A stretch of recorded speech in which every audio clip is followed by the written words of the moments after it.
Herkese salam. 2 günlük bayramı dəyərləndirib anamgildə qalırdım. Ona görə də işdən çıxıb birbaşa getdim onlara.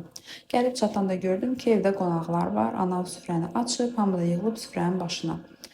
Yeməkdən sonra alparsanı verdim qonaqlara, özüm də keçdim mətbəxə işləri görməyə. Çünki bacım işdə idi, anam da dedi ki, işləri sən gör, həm də özünə video çəkmiş olarsan.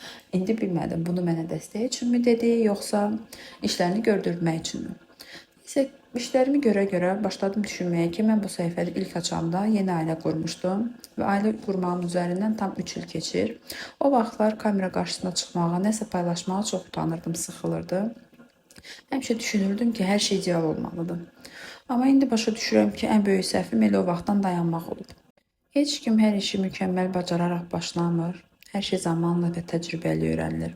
Bəlkə də o vaxtdan davam etsəydim, indi daha fərqli bir yerdə olardım.